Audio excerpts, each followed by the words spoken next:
일본 문부과학성 외국어 교육과정 70년 만에 전면 재검토. 영어, 중국어 중심 체제가 흔들렸죠. 전문가들은 문화적 저항을 예상했습니다. 하지만 일본은 감정 대신 데이터를 선택했습니다. 도쿄대 언어학연구소 6개월간 비교 분석 결과 공개와 동시에 정책 변경 시사.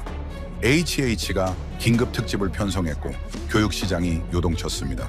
그들의 40자대 2136자 분석이 모든 걸 바꿨습니다. 지금부터 일본 언어학계가 한글을 재평가한 충격 실화 시작합니다. 저는 도쿄대학교 언어정보과학연구과 교수입니다. 2019년 봄, 저희 연구실에 문부과학성에서 요청서가 들어왔습니다. 외국어 교육의 효율성 재검토. 일본의 외국어 교육은 오랫동안 명확했습니다. 영어와 중국어, 이 두 축이었죠. 중학교 필수 과목 영어, 고등학교 선택 과목 중국어. 1950년대부터 유지된 기준이었습니다. 변경 이유가 없었어요. 경제권 연결성, 국제 비즈니스 언어, 대학 입시 구조까지 모든 게 이 체제를 지지했습니다. 그런데 문제가 있었습니다. 학습 시간 대비 성과가 낮았어요. 일본 학생들은 중학교 3년, 고등학교 3년, 총 6년간 영어를 배웁니다. 하지만 2018년 TOEFL 평균 점수는 아시아 30개국 중 27위였죠. 중국어도 마찬가지였습니다. 한자 문화권이라는 이 점에도 불구하고 고등학교 3년 과정 이수 후 HSK 4급 통과율은 32%에 불과했어요. 교육부 내부에서 회의가 시작됐습니다. 투입 대비 산출이 맞지 않는다. 한 가무가 말했죠. 문자 체계의 진입 장벽이 문제 아닌가? 영어는 알파벳 26자. 하지만 철자와 발음의 불일치가 심했습니다. though, through, talk 같은 철자 조합이 완전히 다른 소리를 냈어요. 중국어는 더 복잡했습니다. 상용 한자만 3,500자. 발음 표기는 병음이라는 별도 체계를 배워야 했죠. 그런데 누군가 보고서에 한 줄을 추가했습니다. 한글 24자 조합 체계, 학습 소요 시간 연구 필요. 저는 그 문장을 보고 웃었습니다. 솔직히 말하면 저는 한글을 진지한 비교 대상으로 생각하지 않았어요. 한국어는 사용 인구 7,700만 명, 영어 15억 명, 중국어 11억 명과 비교가 안 됐습니다. 경제 규모도 달랐죠. 한국 GDP는 일본의 3분의 1 수준이었어요. 왜 한글을 비교군에 넣습니까? 제가 물었습니다. 담당관이 대답했죠. 구조적 효율성 때문입니다. 유네스코 보고서에서 문맹 퇴치 속도 1위로 평가됐습니다. 저는 그제야 자료를 찾아봤습니다. 2010년 유네스코 세계문자 심포지엄, 한글의 학습 소요 시간 평균 4시간에서 하루, 영어 알파벳 습득 시간은 6개월에서 1년이었어요. 이건 문맹자 기준 아닙니까? 제가 반문했습니다. 우리는 고등교육을 받은 일본 학생들을 대상으로 합니다. 조건이 다릅니다. 하지만 문부과학성은 단호했습니다. 조건이 달라도 구조는 동일합니다. 비교 분석을 진행하세요. 저는 연구팀을 구성했습니다. 음성학 전공 2명, 교육심리학 전공 1명, 통계분석 전공 1명, 총 5명이었죠. 첫 회의에서 제가 말했습니다. 이건 형식적인 연구입니다. 결론은 이미 나 있어요. 영어와 중국어의 효율성 개선 방안을 찾는 게 목적입니다. 팀원들도 고개를 끄덕였어요. 누구도 한글을 진지하게 보지 않았습니다. 우리는 비교 기준을 설정했습니다. 첫째, 문자 습득 소요 시간. 둘째, 읽기 유창성 도달 기간. 셋째, 쓰기 정확도 성취 속도. 넷째, 장기 학습 지속률. 일본 고등학생 300명을 모집했습니다. 세 그룹으로 나눴죠. 각 100명씩 영어, 중국어, 한국어 집중 과정에 배정했습니다.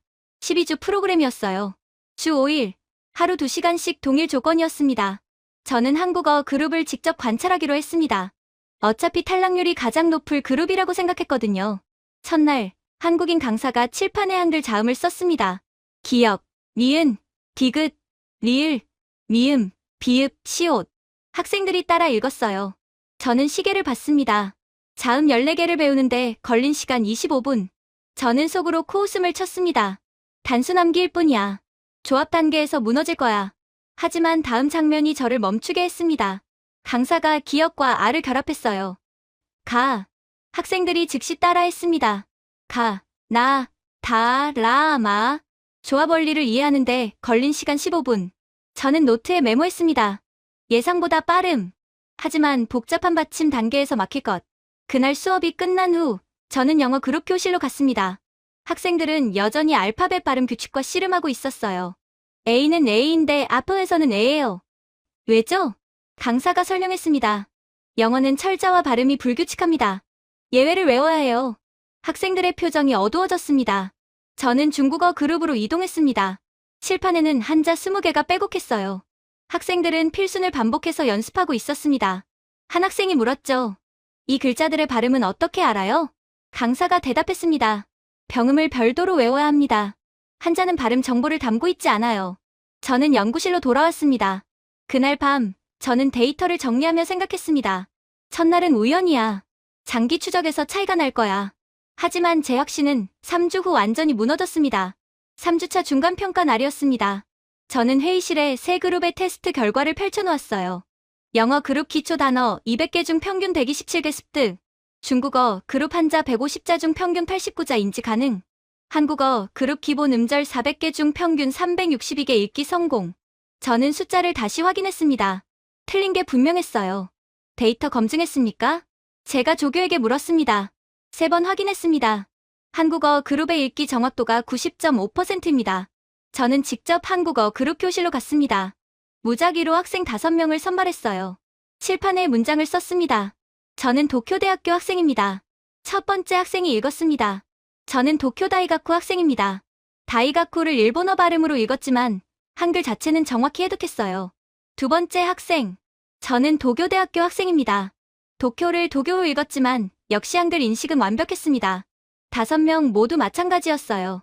의미 이해는 부족했지만 문자 해독률은 100%였습니다. 저는 영어 그룹으로 이동했습니다. 같은 방식으로 테스트했어요. 칠판에 썼습니다. I am a student of the University of Tokyo. 첫 번째 학생이 읽었습니다. I am a student of student를 student로 university를 읽지 못했어요. 5명 중 완독한 학생은 1명뿐이었습니다. 중국어 그룹은 더 심각했어요. 5명 중 4명이 똥징동경 2글자 이상을 읽지 못했습니다. 저는 연구실로 돌아와 보고서를 작성했습니다. 하지만 제출하지 않았어요. 이건 뭔가 잘못됐어. 표본 오류일 가능성이 높아. 저는 표본을 확대하기로 했습니다. 각 그룹을 150명으로 늘렸어요. 총 450명의 일본 고등학생이 실험에 참여했습니다. 4주차, 결과는 동일했습니다. 한국어 그룹의 읽기 성취도 영어 그룹 대비 3.2배. 한국어 그룹의 쓰기 정확도 중국어 그룹 대비 4.7배. 저는 방법론을 의심했습니다.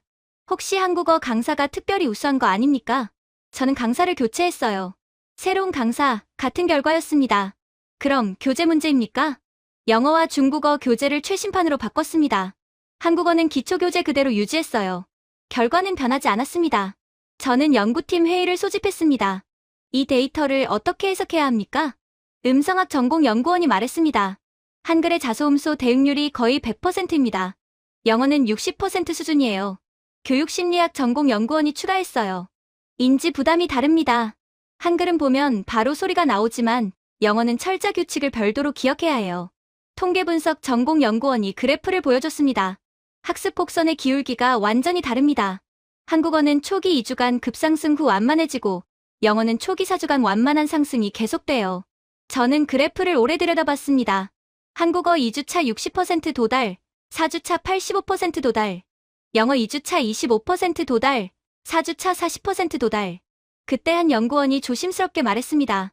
교수님, 이건 단순한 학습 속도 차이가 아닙니다. 무슨 뜻입니까? 문자 체계의 설계 철학 차이입니다. 저는 반박하려다 멈췄습니다. 설계 철학. 한글은 15세기에 의도적으로 설계된 문자였어요. 영어 알파벳은 페니키아 문자에서 진화한 자연 발생 문자였습니다. 중국 한자는 수천 년간 축적된 상형 문자였죠. 저는 세종대왕 관련 문헌을 찾았습니다. 훈민정음 해례본. 서문에 이렇게 쓰여 있었어요.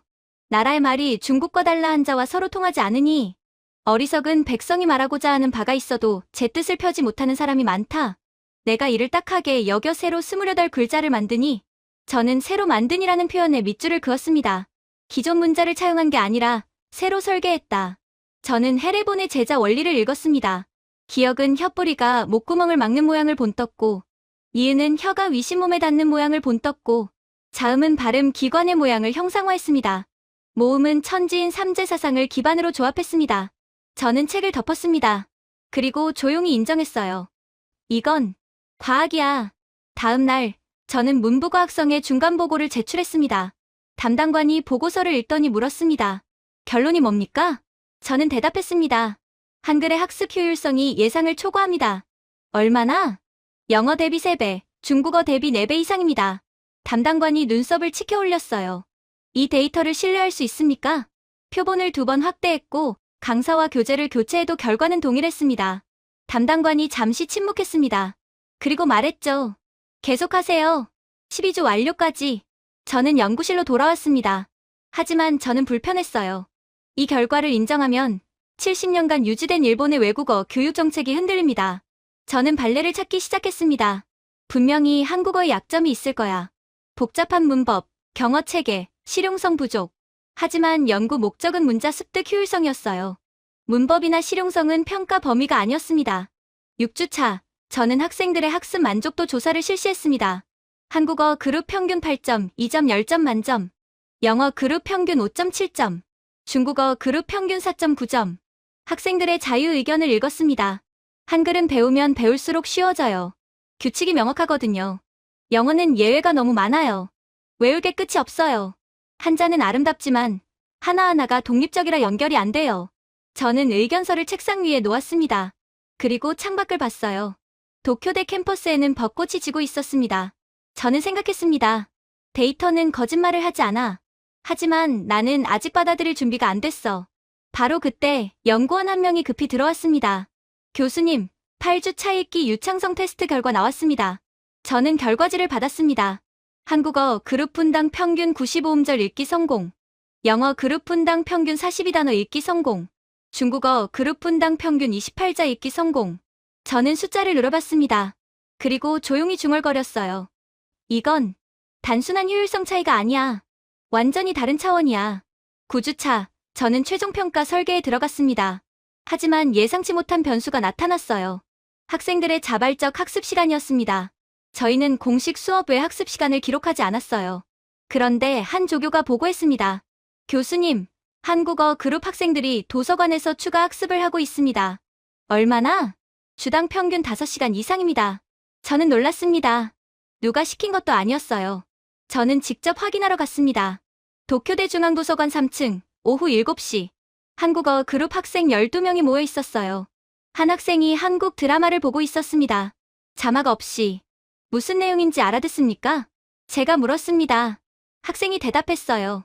50% 정도요. 하지만 한글 자막이 나오면 90% 이상 읽을 수 있어요. 다른 학생은 한국 뉴스 기사를 읽고 있었습니다. 이건 너무 어렵지 않습니까? 단어는 모르지만 읽을 순 있어요. 사전 찾으면 이해돼요. 저는 영어 그룹 학생들에게도 물었습니다. 여러분도 추가 학습을 합니까? 대부분 고개를 저었어요. 한 학생이 솔직하게 말했습니다.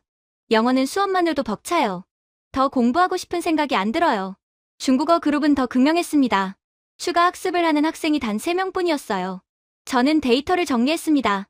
한국어 그룹 자발적 학습 시간 주당 평균 5.2시간. 영어 그룹 주당 평균 1.3시간. 중국어 그룹 주당 평균 0.8시간. 이건 단순한 숫자가 아니었습니다. 학습 통계의 차이였어요. 저는 학생들에게 설문조사를 했습니다. 왜 추가로 공부합니까? 한국어 그룹 학생들의 답변. 재밌어요. 배운 만큼 바로 읽히거든요. 성취감이 빨라요. 어제 못 읽던 문장을 오늘 읽을 수 있어요. 한국 콘텐츠를 직접 보고 싶어요. K-POP 가사, 드라마 자막. 영어 그룹 학생들의 답변. 필요하니까요. 대학 입시에 필수잖아요. 의무감으로 해요. 좋아서 하는 건 아니에요. 저는 설문지를 덮었습니다. 그리고 중요한 사실을 깨달았어요. 한글은 학습 장벽이 낮아서 학생들이 스스로 더 깊이 들어갔습니다. 영어는 진입 장벽이 높아서 강제성 없이는 지속되지 않았어요. 저는 이 데이터를 보고서에 추가했습니다. 하지만 제출 전에 한 가지를 더 확인하고 싶었어요. 실제 활용도. 10주차, 저는 실전 테스트를 설계했습니다. 각 그룹 학생들에게 동일한 과제를 줬어요. 여러분이 배운 언어로 쓰인 뉴스 기사 하나를 읽고 요약하세요. 난이도는 고등학교 수준으로 통일했습니다. 한국어 그룹 한국 일간지 사회면 기사, 영어 그룹 영국 BBC 뉴스 기사, 중국어 그룹 중국 인민일보 기사, 제한 시간 30분. 결과는 충격적이었습니다. 한국어 그룹 100명 중 78명이 기사를 읽고 요약 제출, 영어 그룹 100명 중 34명이 요약 제출, 중국어 그룹 100명 중 19명이 요약 제출. 저는 요약문의 질도 평가했습니다. 한국어 그룹의 요약문은 정확도 평균 72%, 영어 그룹은 정확도 평균 51%, 중국어 그룹은 정확도 평균 38%. 저는 연구원들을 모았습니다. 이 결과를 어떻게 설명할 수 있습니까? 한 연구원이 말했습니다. 한글은 10주 만에 실용 단계에 도달했습니다. 영어와 중국어는 아직 기초 단계에 머물러 있어요. 다른 연구원이 추가했어요. 같은 시간 투자로 한글은 뉴스를 읽을 수 있지만 영어는 기본 문장 구성도 어려워합니다. 저는 고개를 끄덕였습니다. 하지만 동시에 불안했어요. 이 결과를 문부과학성에 보고하면 어떤 일이 벌어질까? 저는 망설였습니다. 그때 연구실 전화가 울렸어요. 문부과학성 담당관이었습니다. 교수님, 중간 결과를 검토했습니다. 외부 검증이 필요합니다. 외부 검증이요? 네. 도쿄외국어대학교 언어학과의 동일 실험을 의뢰했습니다. 비교 검증합니다. 저는 식은땀이 났어요. 외부 검증은 곧 공식화를 의미했습니다. 언제부터 시작합니까? 이미 시작했습니다. 2주 전부터요. 저는 전화를 끊고 멍하니 앉아 있었습니다. 제 연구는 더 이상 제 것이 아니었어요. 정부 차원의 정책 검토 자료가 되고 있었습니다. 일주일 후 도쿄외국어대학교에서 1차 결과가 왔습니다. 저는 봉투를 뜯었어요. 도쿄대 연구 결과와 93% 일치. 한글 학습 효율성 우위 재확인. 저는 보고서를 천천히 읽었습니다. 도쿄외대는 더 나아갔어요. 그들은 뇌파 측정 실험까지 했습니다. 한글을 읽을 때와 영어를 읽을 때 학생들의 뇌 활성화 영역을 비교했어요. 결과 한글 읽기 시 브로카 영역 언어 처리 집중 활성화, 영어 읽기 시 브로카 영역 전도엽 작업 기억 동시 활성화. 해석. 한글은 읽기만으로 처리되지만 영어는 읽기 기억이 동시에 필요합니다. 인지 부담이 약 1.7배 차이 났어요. 저는 보고서를 책상에 내려놓았습니다. 더 이상 부정할 수 없었어요. 두 개 대학, 독립적 실험, 동일한 결론. 저는 창밖을 봤습니다. 도쿄 거리에는 한글 간판이 보였어요. 시노쿠보 코리아타운이 아니었습니다. 시오야 중심가였어요. 한국 화장품 매장, 한국 치킨 프랜차이즈, 한국 카페. 간판의 한글을 일본 젊은이들이 읽고 있었습니다. 유행이 아니야. 이건 실용성이야. 저는 조용히 인정했습니다. 그날 밤, 저는 최종 보고서 초안을 작성하기 시작했습니다. 제목은 이렇게 정했어요. 문자 체계의 학습 효율성 비교 연구 한글, 영어, 중국어 실증 분석. 서론에 이렇게 썼습니다. 본 연구는 문자 습득 효율성을 객관적으로 비교하기 위해 설계되었다. 연구 시작 시점에 연구팀은 한글을 보조 비교군으로 간주했다. 하지만 데이터는 예상을 뒤엎었다. 저는 문장을 지웠다가 다시 썼습니다. 데이터는 연구자의 편견을 거부했다. 11주 차, 제 연구실에 예상치 못한 방문객이 왔습니다. MIT 언어학과 교수였어요. 처음 뵙겠습니다. 저는 로버트 챈들러입니다. 미국인이었습니다. 어떻게 저희 연구를 도쿄외대 동료가 보내줬습니다. 당신들의 예비 보고서요. 저는 당황했어요. 아직 비공개 자료였거든요. 챈들러 교수가 말했습니다. MIT에서 비슷한 연구를 10년 전에 했습니다. 하지만 우리는 중단했어요. 왜죠? 정치적으로 민감했습니다. 영어의 학습 비효율성을 공식 인정하는 셈이었거든요. 저는 그의 눈을 봤습니다. 진지했어요. 당신들 데이터를 보고 놀랐습니다. 우리가 10년 전에 얻은 결론과 동일해요. 챈들러 교수가 노트북을 꺼냈습니다. 화면에 그래프가 나타났어요. MIT 2009년 연구 문자 체계별 학습 곡선 비교. 한글, 영어, 스페인어, 중국어, 아랍어. 5개의 문자를 비교한 연구였습니다. 결과는 명확했어요. 한글 학습 초기 2주간 가장 가파른 상승, 4주차 플레이처 도달. 영어 완만한 상승, 12주 차에도 플레이처 미도달. 중국어 가장 완만한 상승, 24주 이상 소요 예상. 저는 화면을 응시했습니다. 이 연구는 왜 발표하지 않았습니까? 발표했습니다. 하지만 언어학 저널 한 곳에만 실렸어요. 주류 학계는 무시했습니다. 챈들러 교수가 화면을 넘겼어요. 다음 슬라이드였습니다. 하버드대 2012년 연구 문맹 퇴치 프로그램 효율성 비교. 유네스코와 공동으로 진행한 연구였어요. 대상 아프리카 5개국 성인 문맹자 3,000명. 방법 바뀌 다른 문자 체계로 읽기 교육 실시. 결과 한글 교육 그룹 평균 7일 만에 기본 읽기 성공. 영어 알파벳 그룹 평균 42일 소요. 아랍 문자 그룹 평균 63일 소요. 저는 입을 다물지 못했습니다. 이것도 발표됐습니까? 네. 하지만 특수 조건이라는 단서가 붙었어요. 문맹자 대상이라 일반화하기 어렵다고요. 챈들러 교수가 저를 똑바로 봤습니다. 하지만 당신들의 연구는 다릅니다. 고등교육을 받은 일본 학생들 대상이잖아요. 더 이상 특수 조건이라고 치부할 수 없어요. 저는 침묵했습니다. 챈들러 교수가 계속 말했어요. 제가 일본에 온 이유는 이겁니다. 당신들의 연구를 국제학술지에 발표하세요. 공동 저자로 참여하고 싶습니다. 왜 그렇게까지? 언어학은 과학입니다. 정치적 편의가 아니라 데이터로 말해야 해요. 한글의 효율성은 이미 증명됐습니다. 이제 학계가 인정할 차례예요. 저는 고민에 빠졌습니다. 국제학술지 발표는 전 세계 공론화를 의미했어요. 일본 내부 보고서와는 차원이 달랐습니다. 바로 그때 연구원이 급히 들어왔습니다. 교수님, OECD에서 연락 왔습니다. OECD요? 네. 교육정책부서에서 우리 연구에 관심을 보이고 있습니다. 저는 전화를 받았습니다. OECD 교육국 선임 연구원이었어요. 저희는 회원국의 언어 교육 효율성을 모니터링합니다. 일본 문부과학성이 당신들의 연구를 비공식적으로 공유했어요. 비공식적으로요? 네. 하지만 저희는 공식 검증이 필요합니다. 다국적 샘플로 확대할 수 있습니까? 저는 챈들러 교수를 봤습니다. 그가 고개를 끄덕였어요. 저는 대답했습니다. 가능합니다.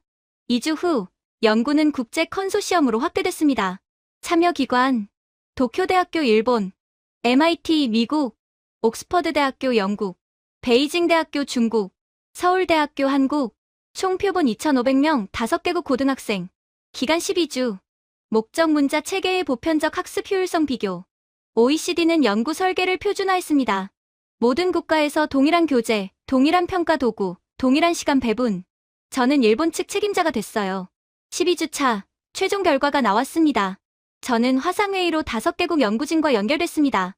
MIT 챈들러 교수가 먼저 발표했어요. 미국 샘플 500명. 한글 그룹 읽기 성취도 평균 87.3%, 영어 그룹 평균 41.2%.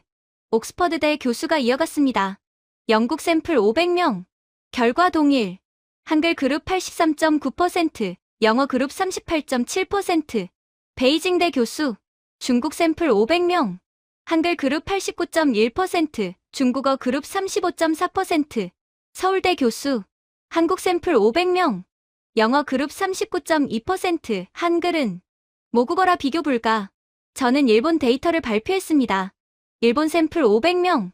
한글 그룹 85.7%, 영어 그룹 40.1%, 중국어 그룹 33.8%. 화면이 조용해졌습니다. 챈들러 교수가 말했어요. 5개국, 2,500명, 동일한 결론. 한글의 학습 효율성은 통계적으로 유의미하게 높습니다. 신뢰도 99% 이상. 옥스퍼드대 교수가 추가했습니다. 이건 더 이상 가설이 아닙니다. 입증된 사실입니다. OECD 연구원이 화면에 나타났어요. 저희는 이 결과를 2020년 Education at a Glance 보고서에 포함시키겠습니다. 회원국 교육 정책 참고 자료로 활용됩니다. 저는 심호흡을 했습니다. OECD 공식 보고서 등재. 이건 단순한 학술 연구가 아니었어요. 국제교육 정책의 기준이 되는 거였습니다. 회의가 끝난 후 저는 연구실 창밖을 봤습니다. 도쿄 거리에는 여전히 사람들이 오가고 있었어요. 그들 중 누구도 몰랐습니다. 자신들의 자녀가 배울 외국어 기준이 지금 바뀌고 있다는 걸. 저는 노트북을 열었습니다. 최종 보고서를 작성해야 했어요. 하지만 첫 문장을 쓸 수가 없었습니다. 나는 여전히 일본인이야. 이 결과를 인정하면 우리의 70년 교육 체계를 부정하는 거야. 그때 이메일이 왔습니다. 문부과학성 장관실에서였어요. 12월 15일, 교육정책심의회 소집. 외국어 교육과정 전면 재검토. 연구 책임자 참석 요망. 저는 화면을 응시했습니다. 날짜를 확인했어요. 2주 후였습니다. 저는 마우스를 천천히 움직였습니다. 회신 버튼을 눌렀어요. 참석하겠습니다. 그리고 조용히 중얼거렸습니다. 이제 시작이구나. 12월 15일, 문부과학성 대회의실. 저는 발표 자료를 USB에 담아왔습니다. 회의실에는 이미 20명이 넘는 사람들이 앉아 있었어요. 교육정책심의회 위원들이었습니다. 대학 총장 5명, 교육학자 6명, 기업인 4명, 언론인 2명, 문부과학성 고위 관료 5명. 모두 일본 교육계의 핵심 인물들이었어요. 장관이 회의를 시작했습니다. 오늘 안건은 명확합니다. 외국어 교육과정의 재검토. 도쿄대 연구팀의 발표를 듣고 논의하겠습니다. 저는 단상으로 올라갔습니다. 프로젝터에 첫 슬라이드를 띄웠어요. 문자체계의 학습 효율성 비교 연구 12주 완료 보고. 저는 천천히 말했습니다. 2019년 4월부터 12월까지 저희는 일본 고등학생 500명을 대상으로 실험을 진행했습니다. 동시에 MIT, 옥스퍼드, 베이징대, 서울대와 국제 공동 연구를 수행했습니다. 슬라이드가 넘어갔어요. 총 표본 2,500명 5개국, 기간 12주, 평가 항목 읽기, 쓰기, 유창성, 이해도, 자발적 학습 시간. 저는 다음 슬라이드를 띄웠습니다. 그래프였어요. 세 개의 선이 그려져 있었습니다. 파란색 한글, 빨간색 영어, 초록색 중국어, 가로축은 주차, 세로축은 성취도 %. 한글선은 2주차에 급상승해서 4주차에 85%에 도달했어요. 영어선은 완만하게 올라가 12주차에 40%였습니다. 중국어선은 더 완만해서 12주차에 33%였어요. 회의실이 조용해졌습니다. 한 위원이 손을 들었어요. 이 그래프가 의미하는 건 같은 시간을 투자해도 한글이 2배 이상 효율적이라는 겁니까? 저는 고개를 끄덕였습니다. 정확히는 2.1배입니다. 영어 대비. 다른 위원이 물었어요. 표본 오류 가능성은 5개국 독립실험에서 동일한 결과가 나왔습니다. 표본 오류 가능성은 1% 미만입니다. 저는 다음 슬라이드를 넘겼습니다. 핵심 발견 1 자소음소 대응률. 한글 99.8%, 영어 61.3%, 중국어 0% 표의 문자. 한글은 글자를 보면 즉시 소리가 나옵니다. 예외가 거의 없어요. 영어는 철자와 발음이 불일치하는 경우가 40% 가까이 됩니다. 한 언론인 위원이 메모를 했습니다. 저는 계속했어요. 핵심 발견, 이문자 수와 조합 효율. 한글 기본 24자 조합 반응 음절 11,172개. 영어 알파벳 26자 조합 규칙 불명확. 중국어 상용 한자 3,500자 각각 독립 암기. 한글은 적은 문자로 많은 표현이 가능합니다. 설계 원리가 조합 중심이거든요. 한 대학 총장이 질문했습니다. 하지만 한국어의 실용성은 어떻습니까? 영어나 중국어와 비교할 수 있습니까? 저는 예상한 질문이었어요. 이 연구는 언어가 아니라 문자 체계의 효율성을 평가했습니다. 실용성은 별개의 문제입니다.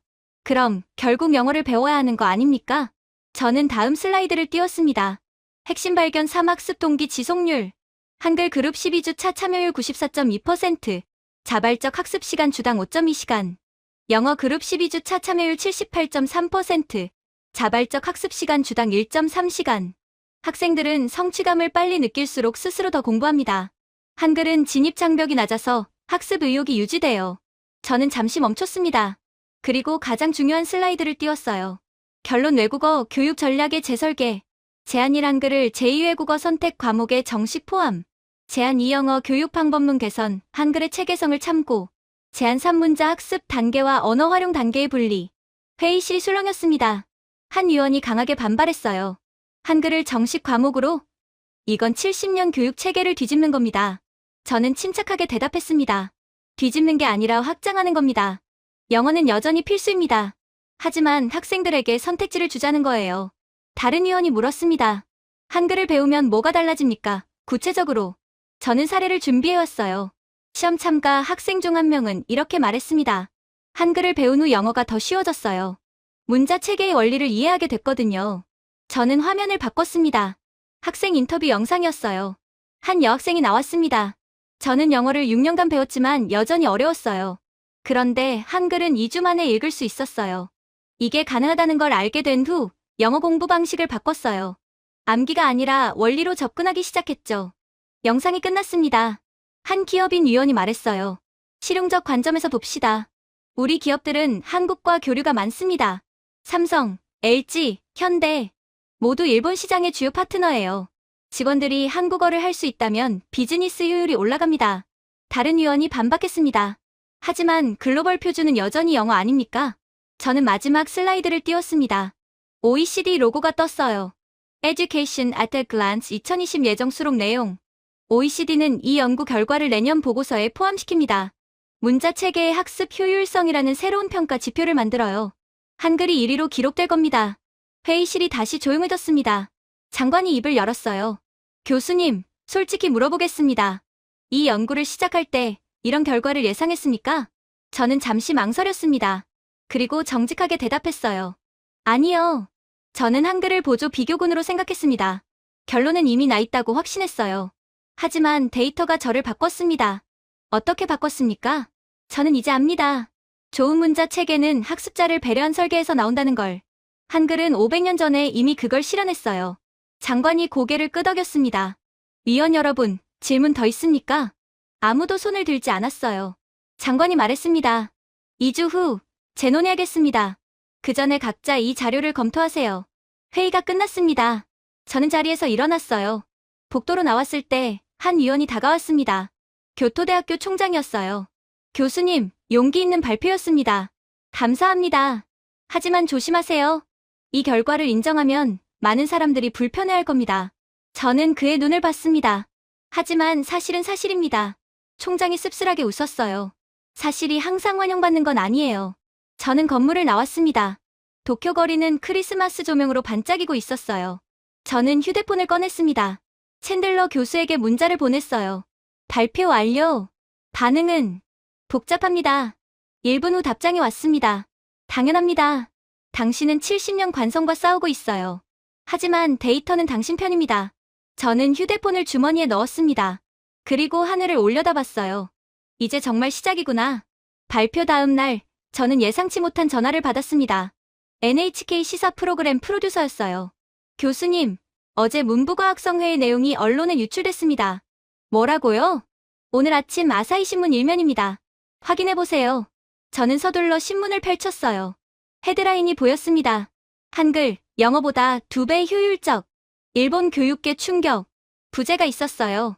도쿄대 MIT 공동연구, OECD 공식 인정 예정. 기사는 상세했습니다. 저희 연구 내용이 거의 그대로 실렸어요. 그래프까지 포함돼 있었습니다. 저는 급히 연구실로 갔습니다. 이메일이 폭주하고 있었어요. 127건. 1시간 만에요. 언론사 인터뷰 요청이 대부분이었습니다. NHK, 아사히 TV, 요미우리 신문, 마이니치 신문. 하지만 일부는 달랐어요. 연구 방법론 재검토 요구, 일본 영어 교육학회. 성급한 결론, 신중해야 전국 외국어 교육 협의회. 저는 한숨을 쉬었습니다. 예상했던 반발이 시작됐어요. 오후 2시, 제 연구실 앞에 기자들이 몰려왔습니다. 저는 간단한 브리핑을 했어요. 연구는 과학적 방법론에 따라 진행됐습니다. 데이터는 공개 가능합니다. 한 기자가 질문했습니다. 일본의 영어 교육을 포기하자는 겁니까? 아닙니다. 영어는 여전히 중요합니다. 다만 학습 방법을 개선할 여지가 있다는 겁니다. 다른 기자가 물었어요. 그럼 왜 하필 한글입니까? 한국 정부로부터 지원받았습니까? 저는 단호하게 대답했습니다. 어떤 외부 지원도 없었습니다. 한글은 비교 대상 중 하나였을 뿐입니다. 데이터가 스스로 말했어요. 그날 저녁 NHK 뉴스가 특집을 방송했습니다. 저는 TV를 켰어요. 앵커가 말했습니다. 도쿄대학교 연구팀이 발표한 문자학습 효율성 연구가 교육계의 파장을 일으키고 있습니다. 화면이 바뀌었어요. 거리 인터뷰였습니다. 한 학부모가 말했습니다. 우리 아이는 영어학원에 주 3회 다녀요. 5년째인데 아직도 기본 회화가 안 돼요. 만약 한글이 더 쉽다면 한번 시도해보고 싶어요. 다른 학부모는 반대 의견이었어요. 한글을 배워서 뭐합니까? 취업에 도움이 됩니까? 영어는 필수잖아요. 화면이 다시 스튜디오로 돌아왔습니다. 게스트로 교육평론가가 나왔어요. 이 연구는 중요한 질문을 던집니다. 우리는 왜 외국어를 배웁니까? 시험을 위해서입니까? 실제 소통을 위해서입니까? 앵커가 물었습니다. 교수님 생각은 어떻습니까? 일본 학생들은 영어를 10년 넘게 배우지만 실제로 사용하지 못합니다. 이건 방법론의 문제예요. 한글 연구가 시사하는 건 진입 장벽이 낮은 언어로 먼저 성공 경험을 쌓으면 다른 언어 학습에도 긍정적 영향을 준다는 겁니다. 방송이 끝났습니다. 저는 휴대폰을 확인했어요. 문자가 와 있었습니다. 교수님, 학회에서 공식 입장문 발표 예정, 일본 영어 교육학회 사무국. 다음 날 아침, 입장문이 발표됐습니다. 저는 학회 홈페이지를 열었어요. 도쿄대 연구에 대한 우려와 제언. 내용을 읽었습니다. 해당 연구는 문자 체계만을 다뤘을 뿐, 언어의 실용성, 국제성, 경제적 가치를 고려하지 않았다. 한글 학습이 영어를 대체할 수 있다는 오해를 불러일으킬 우려가 있다. 저는 화면을 스크롤했어요. 또한 12주는 언어 습득을 평가하기에 지나치게 짧은 기간이다. 장기 추정 연구 없이 결론을 내리는 것은 성급하다. 저는 한숨을 쉬었습니다. 예상했지만 기분이 좋지 않았어요. 하지만 오후에 반전이 왔습니다. 도쿄 외국어대학교 학장이 공식 성명을 발표했어요. 도쿄대 연구는 엄정한 과학적 절차를 따랐다. 데이터의 신뢰성을 의심할 근거가 없다. 일본 교육계는 이 연구 결과를 겸허히 받아들이고 개선 방안을 모색해야 한다. 저는 놀랐습니다. 도쿄의대는 외국어 교육의 본산이었어요. 그들이 지지한다는 건 큰 의미였습니다. 같은 날 오후, 게이오 대학교 언어학과 교수 5명이 공동 논평을 냈어요. 한글의 효율성은 언어학계에서 이미 알려진 사실이다. 도쿄대 연구는 이를 실증적으로 확인했을 뿐이다. 이를 부정하는 것은 학문적 정직성을 해친다. 저는 언론 반응을 추적했습니다. 여론이 갈리고 있었어요. 찬성 측. 왜 효율적인 방법을 거부합니까? 학생들의 시간이 아깝습니다. 한글을 배우면 K-POP, K-드라마를 직접 즐길 수 있어요. 실용적입니다. 반대 측. 영어는 세계 공용어입니다. 한글과 비교 자체가 무의미해요. 이건 한국 문화 편향입니다. 일본 정체성을 지켜야 합니다. 저는 댓글을 읽다가 멈췄습니다. 한 댓글이 눈에 들어왔어요. 제 딸은 난독증이 있어요. 영어를 3년째 배우지만 여전히 읽지 못합니다. 만약 한글이 더 쉽다면 우리 아이에게도 기회가 될 수 있지 않을까요? 저는 화면을 오래 응시했습니다. 그리고 깨달았어요. 이건 단순한 효율성 논쟁이 아니었습니다. 누군가에겐 학습의 문턱을 넘을 수 있는 기회였어요. 일주일 후, 문부과학성이 여론조사 결과를 발표했습니다. 한글을 제2외국어 선택 과목으로 추가하는 것에 찬성합니까? 찬성 47.3%, 반대 31.2%, 잘 모르겠다 21.5%. 저는 숫자를 봤습니다. 과반은 아니었지만 찬성이 우세했어요. 같은 날 교육 관련 주식시장이 움직였습니다. 한국어 교재 출판사 주가 23% 상승, 영어학원 프랜차이즈 8% 하락, 온라인 언어 학습 플랫폼 15% 상승. 시장이 먼저 반응하고 있었습니다. 저는 연구원들을 모았어요. 여러분, 우리 연구가 예상보다 큰 파장을 일으켰습니다. 한 연구원이 물었습니다. 교수님, 우리가 옳은 일을 한 겁니까? 저는 잠시 생각했습니다. 그리고 대답했어요. 우리는 데이터를 제시했을 뿐입니다. 판단은 사회의 몫이에요. 하지만 속으로는 알고 있었습니다. 데이터는 중립적이지만 그 영향은 결코 중립적이지 않다는 걸. 그날 밤, 저는 이메일 한 통을 받았습니다. 문부과학성 장관실에서였어요. 12월 29일, 최종 정책 결정 회의. 교수님의 추가 발표를 요청합니다. 저는 달력을 봤습니다. 2주 후였습니다. 저는 노트북을 열었어요. 준비해야 할 게 많았습니다. 하지만 한 가지는 확신했어요. 이번엔 후회 없이 데이터가 말하는 모든 것을 이야기하겠다고. 12월 29일 회의를 앞두고 저는 예상치 못한 방문을 받았습니다. 일본 영어교육학회 회장이었어요. 사전 약속 없이 연구실로 찾아왔습니다. 처음 뵙겠습니다. 저는 와세다 대학교 사토 교수입니다. 저는 자리를 권했어요. 어떻게 오셨습니까? 사토 교수가 조심스럽게 말했습니다. 우리 학회가 발표한 입장문 읽으셨죠? 네. 솔직히 말씀드리겠습니다. 저는 처음에 교수님 연구를 달가워하지 않았습니다. 저는 침묵했어요. 사토 교수가 계속했습니다. 저는 40년간 영어 교육을 연구했습니다. 교재를 만들고 교사를 양성하고 정책을 자문했어요. 교수님 연구는 제 40년을 부정하는 것처럼 느껴졌습니다. 저는 그의 눈을 봤습니다. 진심이었어요. 하지만 지난 2주간 저는 교수님 데이터를 다시 검토했습니다. 여러 번요. 사토 교수가 가방에서 서류 뭉치를 꺼냈어요. 저희 연구 보고서였습니다. 곳곳에 형광펜 표시와 메모가 가득했어요. 저는 반박할 지점을 찾으려 했습니다. 방법론, 오류, 표본 편향, 해석 과장, 뭐든지요. 찾으셨습니까? 사토 교수가 고개를 저었어요. 없었습니다. 교수님 연구는 흠잡을 데가 없었어요. 저는 놀랐습니다. 사토 교수가 말을 이었어요. 그래서 저는 더 깊이 생각했습니다. 왜 우리는 이걸 몰랐을까? 아니, 왜 우리는 보려 하지 않았을까? 무슨 뜻입니까? 한글의 효율성은 사실 언어학계에서 유명했습니다. 하지만 우리는 무시했어요.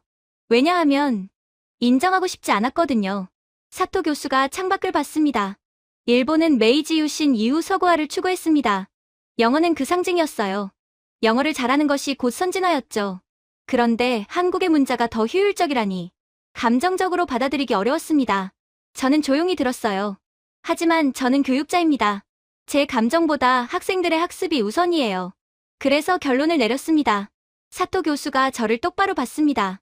29일 회의에서 저는 교수님을 지지하겠습니다. 저는 깜짝 놀랐어요. 정말입니까? 네. 단, 조건이 있습니다.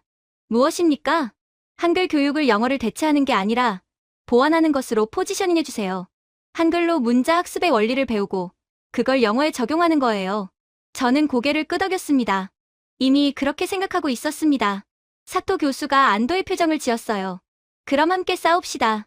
학생들을 위해서 두 사람은 악수를 했습니다. 사토 교수가 돌아간 후 저는 이메일을 확인했어요. 서울대학교에서 메일이 와 있었습니다. 공동 연구를 주도했던 김 교수였어요. 일본 언론 보도 확인했습니다. 큰 반향이네요. 한국에서도 관심이 높습니다. 혹시 필요하시면 한국 측 데이터 추가 제공 가능합니다. 저는 답장을 썼습니다. 감사합니다. 29일 회의 후 연락드리겠습니다. 다음 날 또 다른 방문객이 왔습니다. 문부과학성 초등교육국장이었어요. 교수님, 비공식 의견을 듣고 싶어서 왔습니다. 말씀하세요.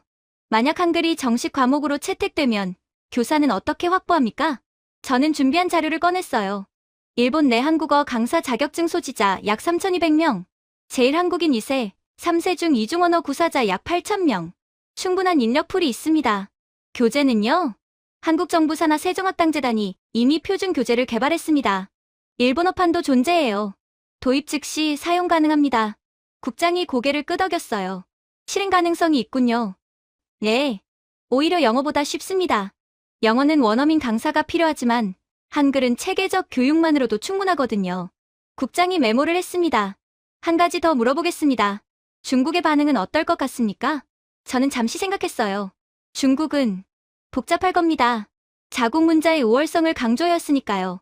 하지만 데이터는 명확합니다. 정치적 마찰이 우려됩니다. 이건 정치가 아니라 교육입니다.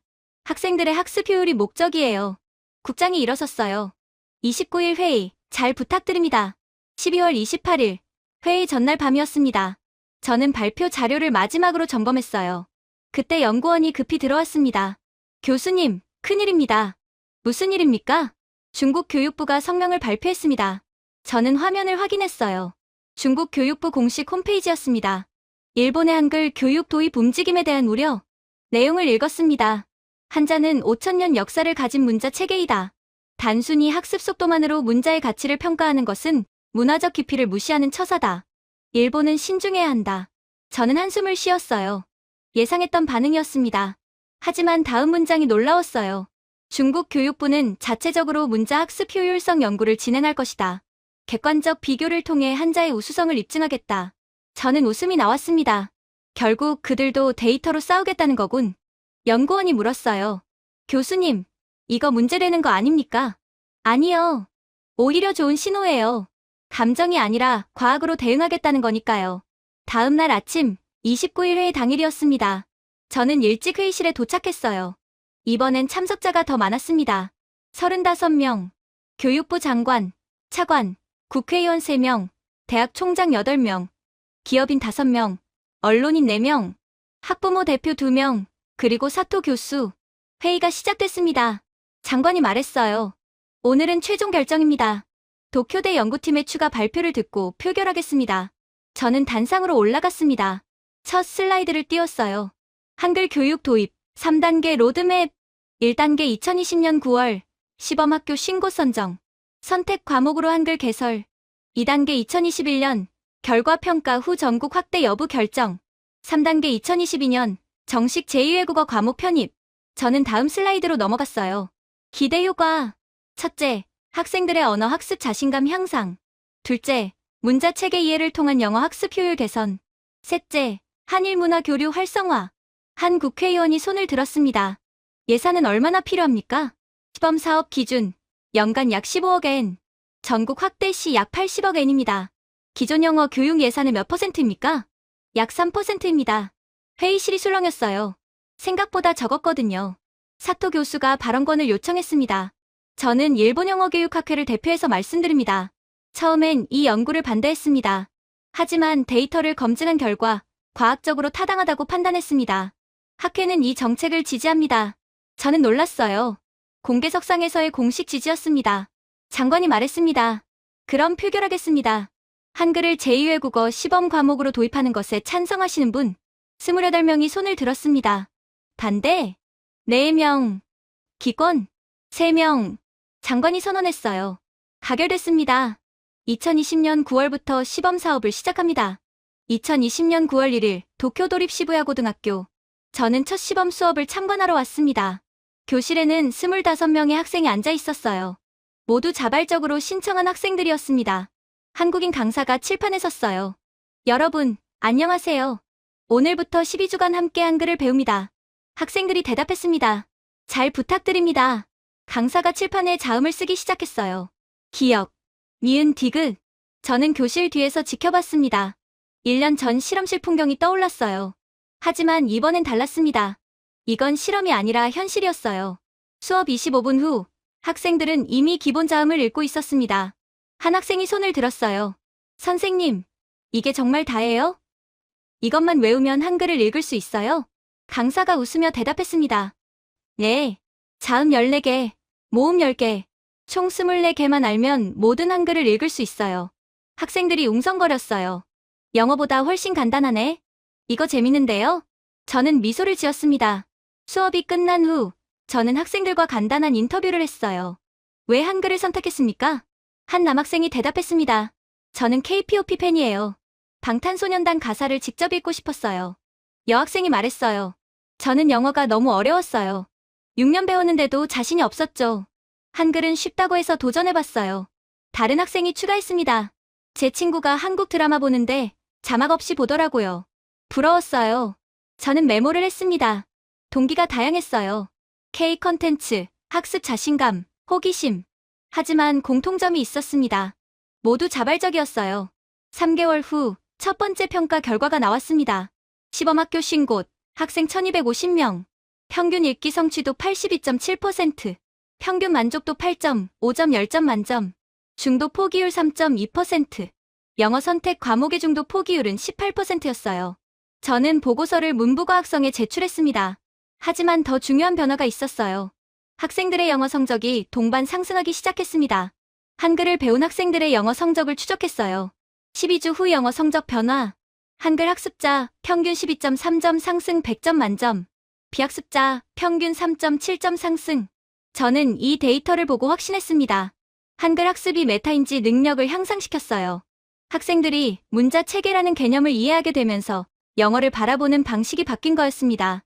2021년 3월 1년차 종합평가 발표가 있었습니다. 저는 다시 문부과학성 회의실에 섰어요. 이번엔 분위기가 완전히 달랐습니다. 적대적인 시선이 사라졌어요. 장관이 말했습니다. 교수님, 시범 사업 결과를 축하합니다. 예상을 뛰어넘었어요.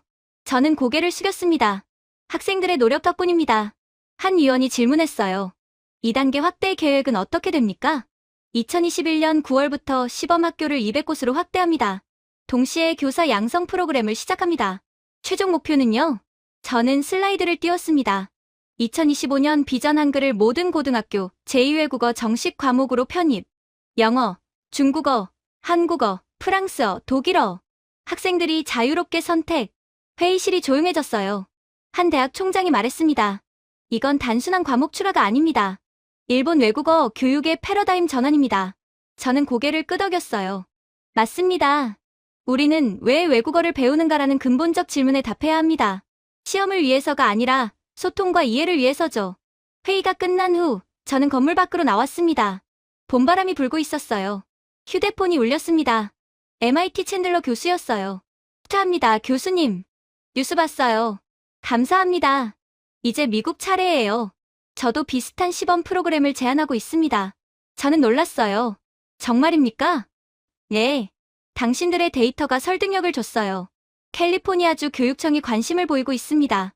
저는 웃음이 나왔습니다. 이건 일본만의 변화가 아니구나. 2021년 6월 OECD가 Education at a Glance 2021을 발표했습니다. 저는 보고서를 다운로드했어요. 세장 언어 교육의 혁신에 저희 연구가 실려 있었습니다. 일본의 한글 교육 시범 사업 문자 체계 효율성의 실증적 활용 사례. 보고서는 이렇게 결론 내렸어요. 한글의 사례는 교육 정책이 데이터 기반으로 전환될 때 어떤 성과를 낼 수 있는지 보여준다. 감정이나 전통이 아닌 학습자 중심의 접근이 핵심이다. 저는 보고서를 천천히 읽었습니다. 그리고 2년 전을 떠올렸어요. 한글을 보조 비교군으로 생각했던 나, 데이터를 거부하려 했던 나, 저는 많이 변했습니다. 그날 저녁, 저는 연구실에서 마지막 정리를 하고 있었어요. 문이 열렸습니다. 사토 교수였어요. 아직도 일하십니까? 네, 최종 보고서 마무리 중입니다. 사토 교수가 제 옆에 앉았어요. 교수님, 솔직히 물어보겠습니다. 이 연구를 시작할 때 이런 결과를 예상했습니까? 저는 고개를 저었어요. 전혀요. 저는 한글이 실패할 거라 확신했습니다. 그럼 뭐가 교수님을 바꿨습니까? 저는 잠시 생각했습니다. 학생들이요. 그들이 한글을 배우며 보여준 성취감, 자신감, 즐거움. 그걸 보고 깨달았어요. 좋은 교육은 학습자를 배려하는 거라는 걸. 사토 교수가 고개를 끄덕였어요. 저도 배웠습니다. 40년간 영어를 가르쳤지만 학생들의 어려움을 당연하게 여겼어요. 영어는 원래 어렵다고요. 하지만 한글을 보고 알았습니다. 쉬울 수도 있구나. 두 사람은 침묵했습니다. 사토 교수가 일어서며 말했어요. 교수님, 우리가 이룬 건 과목 하나 추가가 아닙니다. 우리는 학생들에게 배움은 어려운 게 당연하다는 고정관념을 깼어요. 그게 진짜 성과입니다. 저는 미소를 지었습니다. 사토 교수가 나간 후 저는 창밖을 봤어요. 도쿄 야경이 펼쳐져 있었습니다. 어디선가 한글 간판이 보였어요. 이젠 낯설지 않았습니다. 저는 노트북을 열었어요. 최종 보고서의 마지막 문단을 썼습니다. 이 연구는 한글의 우수성을 증명하기 위한 것이 아니었다. 우리는 더 나은 학습 방법을 찾고자 했을 뿐이다. 한글은 그 답 중 하나였다. 중요한 건 어떤 문자가 최고인가가 아니다. 학습자에게 무엇이 최선인가다. 일본 학생들은 이제 선택할 수 있다. 그 선택지를 넓힌 것. 그것이 우리 연구의 진짜 의미다. 저는 문장을 저장했습니다. 그리고 조용히 중얼거렸어요. 세종대왕님, 감사합니다. 500년 전 당신의 배려가 오늘 일본 학생들에게도 닿았습니다.